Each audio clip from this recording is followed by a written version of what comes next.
Welcome back to the 100K Podcast 2024 AFL Preview Show, the show where we have the exact same list of questions for every AFL team, and we are up to the Sydney Swans. Oh boy, you shouldn't have let me on this podcast. If you want to hear bias, you have come to the right man. This is going to be the most biased pod of all time.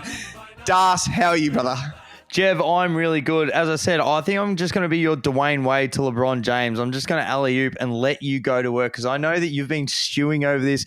You've done the numbers. I can't wait to see where you are. And I'm not sure if, when we get to the end, I might peg you down a little bit, but we'll have a look. So for those listening, we go through the same list of questions for every single side. So if you have been following along, you know how it's going to work. So we're going to start off, last year, Jev, the Swans finished 8th on the ladder. Finished 12 wins, 10 losses, and a draw, and obviously got beaten in that final against the Blues. So the first question, Jeb, competition A grade. You can't name all of them. Do you have any Swans players as a competition A grader? Only one, Das. Only one for me. Yeah, only one. Good man. Well done. Errol Goulden.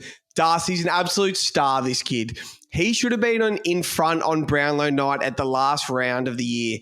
He was on 27 votes, had 42 and 2 against the D's in the last round. He got 1 vote. If he gets 3, he's outright leader, and then Lachie Neale overtakes him. He averaged 27 disposals on the year, 560 metres gained, was the All-Australian winger, introduced himself to the comp as a competition A grader, fifth favourite in the Brownlow betting.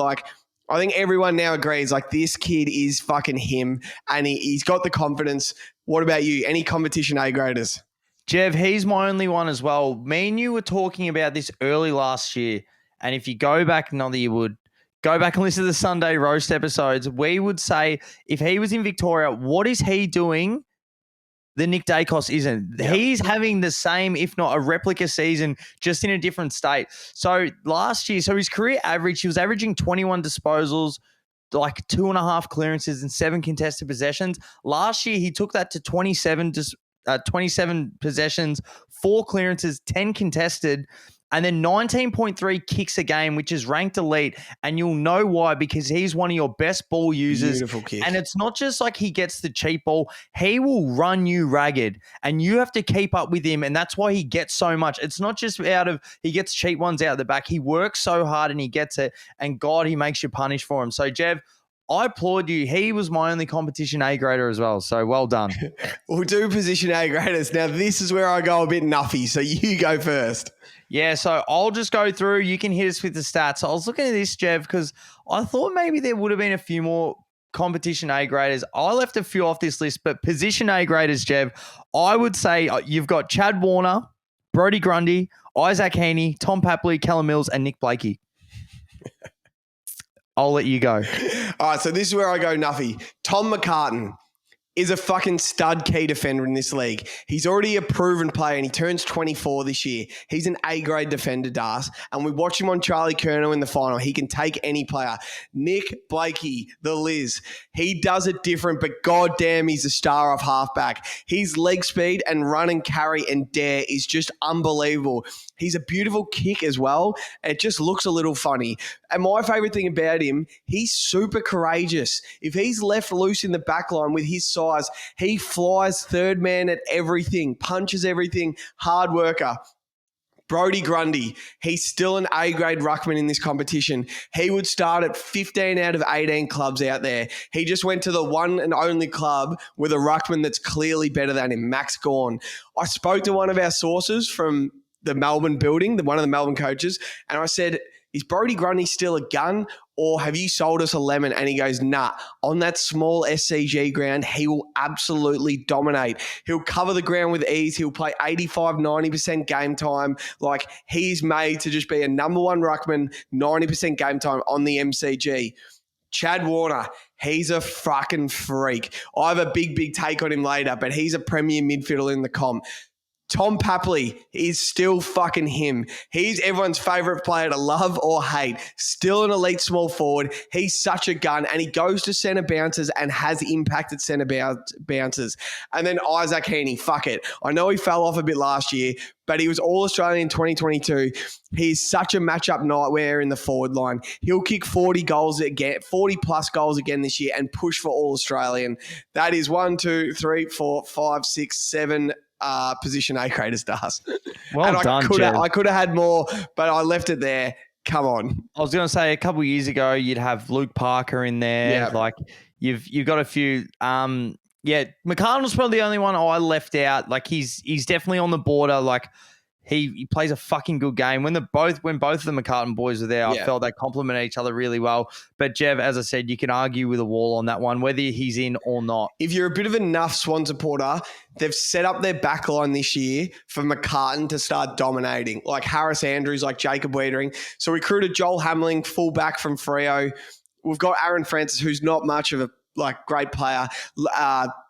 Malikan and stuff. These guys are sort of stand on their man defenders. They're going to try and free up McCartan. I reckon he's going to start dominating the back line a bit more, and he'll be a full-on A-grade defender this year. Notable role players is our next question. I'm sure you don't have as much written down as I do here, so go for it, Daz. I just think you've had a lot of top-end talent, so why not talk about a guy that had to come into the side as a role player? I'm talking about none other than Dane Rampy, Jev. Let's go. So he was picked 37 of the rookie draft in 2013. So he's a defender. What's he played? 214 games, Jev, and he's 188 centimeters, 91 kilos, a bit of the in-between.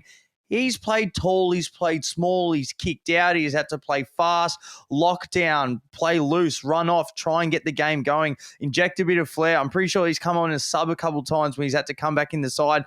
If that is not team player, Jev, then I don't know what is. Coming into that side, especially how good you guys have been for years and how much top-end talent, to get in the side, you'd do anything. You tie Barry Hall's shoelaces and you'd notch off Horse Longmire. Like, you do whatever you could to get in the side.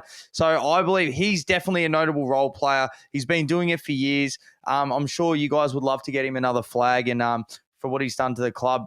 He was co-captain as well. He's captain for a few years as well. Captain of the club from rookie draft.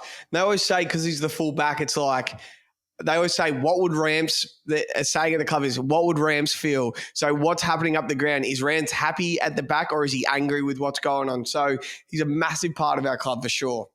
Yeah, so I'd have him. Jev, I'm sure you got about 30 blokes you probably want to go So this is where to. I want to give some love to James Rowbottom and Ollie Florin. James Rowbottom was our leading tackler and one of the league's leading tackler last year. He's such an underrated footballer, but so highly rated in the building. Always does a job for the team, same as Ollie Florin. Then we've been a bit soft around the footy the last couple of years. So we bring in Taylor Adams and James Jordan. I can't wait to watch these two blokes play in the red and white. Jordan had 31 in the pracky match against the Lions last night, and Taylor Adams was Brodie Grundy's favourite tap 2 player at Collingwood. Grundy to Adams in tight, out to Goulden Water, running on the outside. Yes, please. Braden Campbell on the wing. They love getting him involved because he has an absolute laser-legged ass. One of the best kicks I've ever seen. Wait till you watch this kid play a full season this year on the wing. His leg is unbelievable. He will be getting the ball a lot from the Swans. His possessions will get into the 20s this year. And lastly, I want to shout out Hayden McLean, Joel Amati, and Logan McDonald. I'm so interested to see if we'll play all three in the side this year, but they know they aren't buddy, but they're big bodies. They create contests. They bring the ball to ground. They go into the ruck. They pinch hit. Like, they just do whatever the team needs, and they're getting better and better every game they play. All of them, they're growing together, they're young together. I absolutely love the three of them. It's super exciting for them. I could keep going on about 10 more players. Lewis Melican, Joel Hamling, Harry Cunningham, Will Hayward, but I'll shut up there, Das. No, that's good. Wixie's in there. Yep. He absolutely loves it. As you said, you've almost gone through every other player that can notch up a list. Do you think Campbell is like a more like he'll get more chances, a little bit more athletic of like a Daniel Rich. You know how he'd come up the ground and like he'd have a ping from 50 or 60, and same out of the back line. Like he used the ball really well. Because it's weird because he was almost your number one young gun recruit, but he took a while to come on, didn't he? Yeah, we tried him at back pocket. He played a heap of back pocket, and it's like the way to get into the side. And he was taking kick-outs. He was the beautiful kick. It was great. But then last year, he sort of took Dill Stevens' spot in the wing, and I think it was like, nah, get it to this kid, kick it inside 50. And they've done another preseason of it, and now I just can't wait to watch him, go for it this year. His leg is just he will kick some goals this year from 65, 70, and you'll just be like, that is a nice fucking kick. I'll tell you what the Swans and the Giants do really well. You go back, they get rid of players that they don't need. You look at all the players that the Giants have got rid of. Like if they felt like, obviously they still want Cameron, Treloar, all these midfielders like Sumner, Pickett. Like we picked up all these guys and like they just keep going. Swans are the same. It's like you say Dill Stevens, you put him up in the middle. Like perfect. Let's get rid of him. Yeah. So the next one, Jev, depth. Where have you had a look at? What are we doing? I think we've fixed our depth everywhere. So I spoke about the three forwards before, but we've also got Sam Reid still on the lease. Peter Laddams is like a ruck forward for Grundy or as one of the forwards. Backline, we have McCartan, Malikan, Rampy, but Joel Hamling we recruited. Still got Aaron Francis, Robbie Fox who plays out of size, Dane Rampy, as we said. Mids, we've got the two stars, Goulden and Warner, but then there's Rowbottom and Florin, Adams and Parker, Sheldrick and Mills when he's back. We've got the mids, and then we just have talent all over the park. We have a list ready to win a premiership. It's as deep and solid as I've seen as a Swans fan does. The depth is there. What did you write down for depth? Yeah, you already touched on it before, Jev. I just want to know what you're going to do, similar to when we did the Adelaide pod. When Tex retires, who's going to take the bull by the horn? So you've obviously got those three bigs, Amati, McLean, and McDonald. And initially when Buddy went out of the side, they all played really well. Like they were kicking 1 or 2 goals. As you mentioned, McLean can go into the ruck a little bit more. Amati, what do you have, 3 or 4 or 5 goals before halftime, then he went down. So like they can all do it. And then, as you said, you still got Reid, but he's only got a couple more years, if 1 or 2. Buddy's obviously gone. So I'm intrigued to see who takes over the mantle a little bit more, who does Horse put a little bit more trust in, or are you just going to keep feeding all the mouths and then just hope someone comes through and that you just keep getting the midfielders and obviously the smalls to come through and play more of a team brand rather than going after one bloke. But I don't have anything for this next bit because I just thought that you'd know more than me and I'll let you talk about it. Young Guns, Jev, is there anyone else you haven't mentioned that you're really excited for? Is there someone that we don't know? Someone in the weeds? Just someone in the academy? Nah, just the one. Angus Sheldrick, Das. Okay. Pick 18 in the 2021 draft from WA. 20 years old, inside mid. The raps on this kid are unbelievable. They reckon he's had the biggest preseason in history. Saw a video on the Swans Insta the other day, and they said, like, who's going to break out this year from their preseason? And every single player answered Gussie Sheldrick. Yeah, right. But we have a stacked midfield when Parker and Mills are playing. He just couldn't get in last year. He played a couple of games, but just couldn't hold his spot. But now that Parker and Mills are injured the first couple of weeks, and now Taylor Adams is as well, I can't wait to watch him play. I'm hoping it's 20-plus games. They rate him so highly in the building, so highly.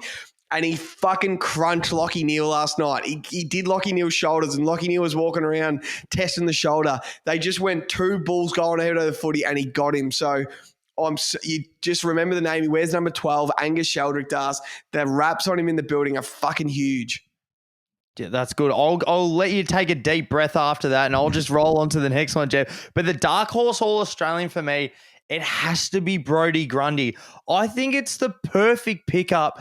Last year, I can't believe that they didn't try it more when they'd locked up a top 4 spot. It's like, just get them both in the side. They're both fucking guns. There wasn't too many years where you put 2 ruckmen in the All-Australian team, and there was multiple years that Gawn and Grundy were both in there, and you're like, fuck, if these two were ever in a side together, they'd dominate. I just don't think that they ran it enough. I'm not sure if they were too arrogant with their game plan, but you look at last year, and this has pretty much brought all his career stats down, but Grundy was averaging like 14 disposals, 8 contested possessions, like 2 clearances, 3 score involvements, And over his career, he usually averages 17, which is elite by a ruckman, 10 contested possessions, which is elite, 4 clearances, which is elite, and over 5 scoring involvements a game, which is elite. If he can get back to that, and we know the Swans, how they play, Jev, inside the shoebox, he's just going to be feeding mouths all game. And especially with a ruckman like that wants to play 80, 90% of game time, when you're in and out, like you just lose that consistency. And I just think this year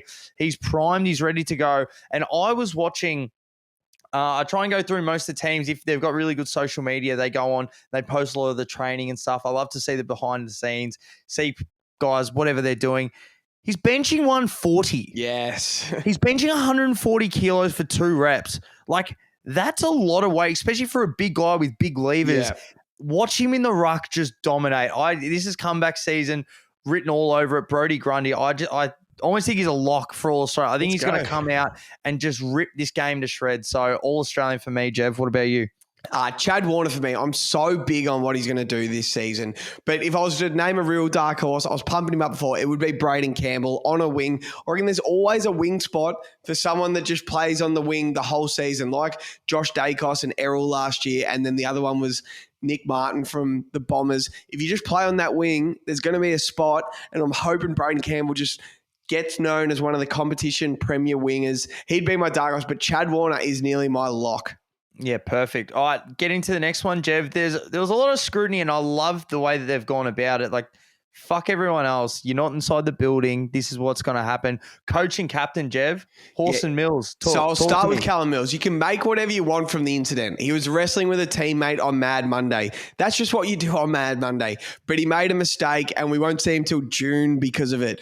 But the Swans making him the standalone captain reassures me that he's the fucking guy. He bleeds red and white, loves the Swans, and apparently he's the hardest fucking trainer and drives the hardest standards. Errol said it on the Dylan Freds podcast. They reckon some boys try and stay away from him at training sometimes because he just fucking pushes himself at training so hard. So I just love to hear that. He is what Blood's culture is. He bleeds red and white. I love him as a standalone captain. And I love he's such a good halfback midfielder. He'd play back pocket if he had to. I love that he'll come back in the side with no ego and just do whatever it takes for the Swans to win football games. It's not like you're getting a big ego full forward or like getting Buddy back or something from an injury. It's like, nah, you're getting a guy that just wants to win footy games. So I can't wait for that. And then John Longmire does.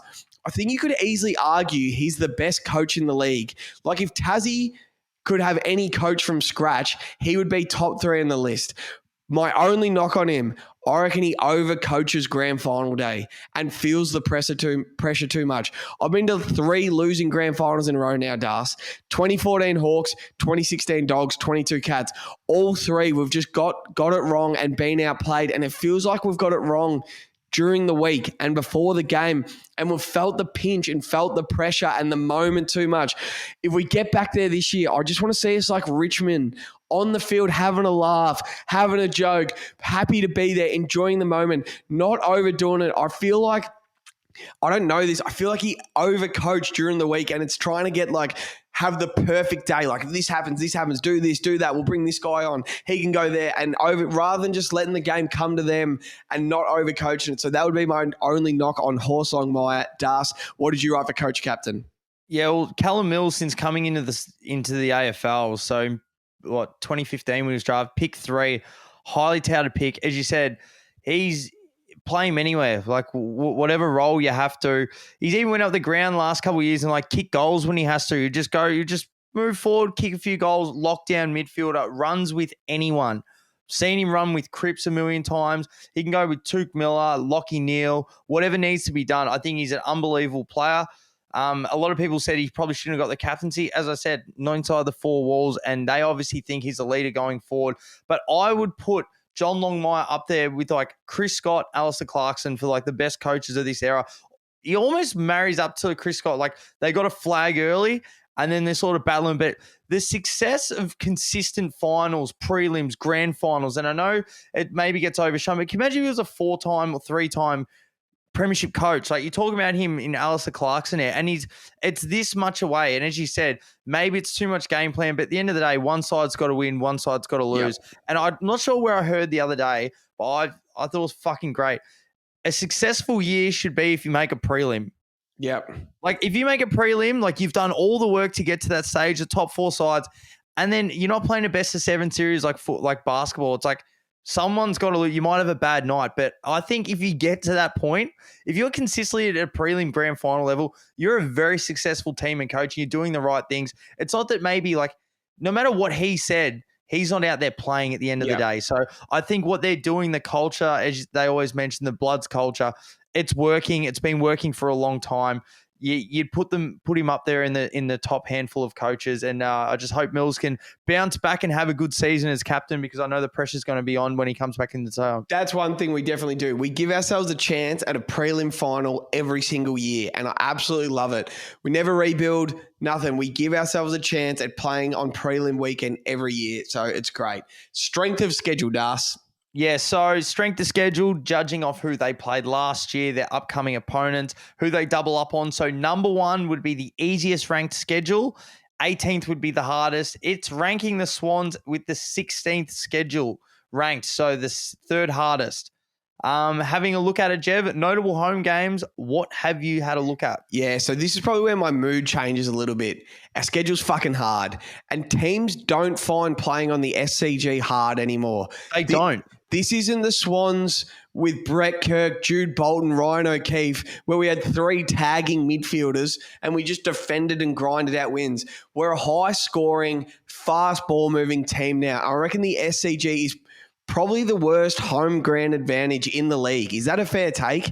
Like, I reckon it's no one fears coming to the SCG anymore. Yeah, we got a good crowd. It was great having Buddy there, and you didn't want to come and get 10 kicks on you from Buddy. But the small ground, it's just, you don't fear coming there. Any team can come and win if you get it right on the day. So I like that we get Collingwood, Melbourne, Adelaide all at the SCG, but yeah, I've just seen it forever. Teams can come to the SCG and win. It's not like Collingwood at the G last year or Richmond at the MCG in their dynasty, where they just did not lose football games at the thing. Teams can always come to the SCG and win. Gold Coast do it. Even when Gold Coast was shit, GWS did it when they were shit. Teams can do it because it's a small ground. So this is my only knock. What did you write for notable home games?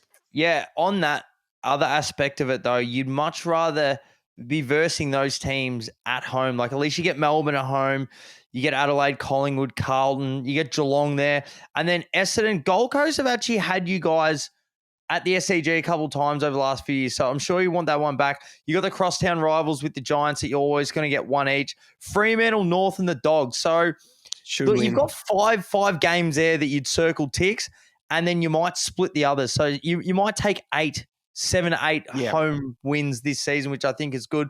The away games, Chev, what have you had a look at? Yeah, almost like your away schedule better, to be honest. Yeah, so saying that, we are good at going on the road and getting a win. I feel like we can beat anyone anywhere. We've been able to do that forever, except we had a terrible season on the MCG last year, which we need to change. So Collingwood at the G, Richmond at the G, all in the first 4 weeks, I love. I'll be at both those games. I want to see us. Got to win one of those. We got done by the Tigers at the MCG last year. Sunday afternoon, the Sunday Oilers will be out. But Hawthorn at the G, Saints at Marvel, Brisbane at the Gabba. It is a tough schedule, but if we are who we say we are and we are who we believe, it should be fine. We should win some of these games. What do you have down for notable away games? Yeah, I actually like it. Like, you're still going to give these teams a crack, like the MCG. So you got the Pies, Richmond, West Coast at Gather Round, which is going to be an absolute bloodbath. Get down there. The Hawks at the MCG, which will be good. Dockers, Dogs, Crows, Giants, St Kilda, Lions, Port, Essendon. So you're sort of moving across the country as you are a little bit more when you're an interstate side. But from Sydney to Melbourne, what is it, like an hour and a bit? Yeah. I think most of the guys are comfortable there. I think it's like it's a mid-pack schedule. You like your home games, but obviously they've got to rank them somewhere, so they've given you the 3rd hardest. Yeah, it's going to be a tough year for everyone. So let's hope that you try and muscle out those 50-50 games and you win the games that you're meant to, and then you come in towards the back end of the season ready to go for finals. Jeb, what do you have the floor of wins for the Saints. So the Swans in the worst possible season. What do you have? So this is where a bit of my Swans nuffy comes in, and then me watching a consistent side for so many years comes in. So I reckon their floor and their ceiling is the closest in the league this year. So I got their floor as like probably 12 to 13 wins, to 11 to 12 to 13 wins. What did you have? I reckon I've just gone one either side of you. I've got their floor 11 wins. Yeah. And Just then 11. I've got their ceiling of wins at like 16 to 17. Not Collingwood, what I think Collingwood Brisbane can be, but I think sort of third, fourth, fifth, sixth, that sort of 15, 16, 17 win side. And you just sort of know the Swans are going to be around 12 to 16 wins this year. I reckon you can take it to the bank. What did you have? Yeah, I've got around 15, so like a fifth Yeah. ish. Just because of the travel, it's tough. I definitely think you guys have upgraded in the off season, but yeah, I think 15 games, maybe a fifth seed spot. I've got the over under. I've given 12 and a half. Fuck, I think I know this one. I think it's 14 and a half. 14 Actually, and a no, half? I think it's 12 and a half, and it's the best bet on the board. I have it at 14 and a half personally. I have a feeling it is 12 and a half on Sportsbet. Really? That's I would interesting. smash the over if it was 12 and a half. Absolutely annihilate it. Well, going off that, Jev, what is your hot take? It's probably you've probably got a million. I got Everyone's two. wrapping up. Yeah, go. I got Give it to two. me. I'll go, you go, I'll go. Can Joel Amati, Hayden McLean, and Logan McDonald kick 100 goals between them this year? 100 goals between them. Say McDonald's around that 40, 45, and then McLean and Amati kick about 30 each. And if they do, the Swans will lock in a top 4 spot. They will 100% be a top 4 team if Joel Amati, Hayden McLean, and Logan McDonald kick 100 goals between them. Das, do you have a hot take on the Swans? Yeah, Jev, for your sake, I hope that happens, and I hope Logan McDonald kicks most of them, because guess what, Swans fans? This is his last season at the Swans, because you know who needs him? The Dockers need a forward more than they need oxygen. Matt Taberner isn't him. Henry's gone. Schultz is gone. They're absolutely bleeding. Walters is getting older. He's going to go back to Freo. Freo are going to offer him whatever the fuck he wants. He's going to have a massive contract. You're going to get a first rounder. You're going to swap that out, maybe an academy pick. And then you're getting Jamara in on that contract that you offered Norton. Because if there's one thing the Swans do, Jev, it's Mardi Gras and key forwards. They absolutely love both of them. They went out for Lockett. They went out for Hall. They went out for Buddy. What's the best young talent? It is Jamar. He's looking like he's going in this direction, Jeb, and the Swans love key forward. So I think that's how it's going to work. You may even need to move another piece, but the Swans are going to be looking to get another big key in for the fans to come in, because if you go all the other guys in the cross code, all they want to see is goals. They want to see a big focal ball. They know if he gets it, kicks it, the Swans are good. That's all they know, apart from rugby. So that is my prediction. It's a bit of a futures, Jev. What's your other one? That's great. It's just like it's common knowledge that we are offering Jamara 11 mil over 10 years, because that's what we offered Norton. And the rumor was we were going to offer it to Jamara as well. So I sort of agree with you. If we get Jamara on 10 years, 11 mil, then I think Logan McDonald will walk out the door. And geez, wouldn't it just feel like Lance Franklin's coming again? He big Indigenous kid, left footer, beautiful kick, beautiful mark. I would be excited to get Jamar. I'm not his biggest fan, but if he's coming to the Swans, I would be. But my other hot take, Das, Chad Warner will poll more Brownlow votes than Errol Goulden this year. Yeah, take it to the bank. He's going to have... His season is going to be enormous, and he's a known Brownlow Brownlow getter. And remember after the 2022 grand final when we fucking got pumped, but he was the only good player last year. It was the sexy pick to pick Chad Warner to win the Brownlow, and Damien Barrett he is all over him. Like, Chad Warner will win a Brownlow. Had a bit of a calf niggle last year.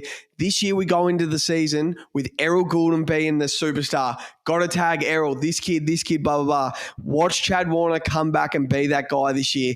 The way he runs away from stoppages, he's a beautiful kick. He'll kick more goals. he will poll more Brownlow votes than Errol Goulden does. Is he going to get back to bleached wax butthole Warner? Because that was the best Warner. That's the best Warner. If he puts the blonde back in the hair, the frosted tips. He's actually running a terrible salad at the moment. This shaved sort of brown, no tips sort of salad. It's horrible. Is it true that the only reason his brother's in the side is to keep Chad happy? Is it almost like a Giannis and Thanos? Yeah.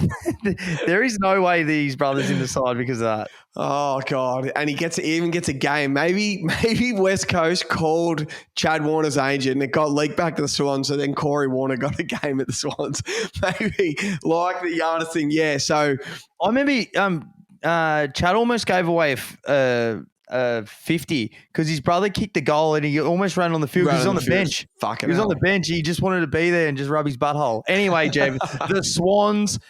30-minute preview. I know you got the True Bloods podcast and those boys, so I'm sure they'll listen to this and they might be 8 of our listeners for this one. But if it's 12 and a half, we're going to look at these in the next couple of weeks for the over-under. If it's 12 and a half, Jeb, I'm taking the over. The over is the best bet on the board if it's 12 and a half.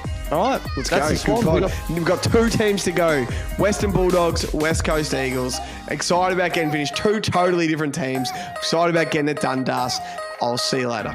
Will do, mate. Peace, brother. Peace.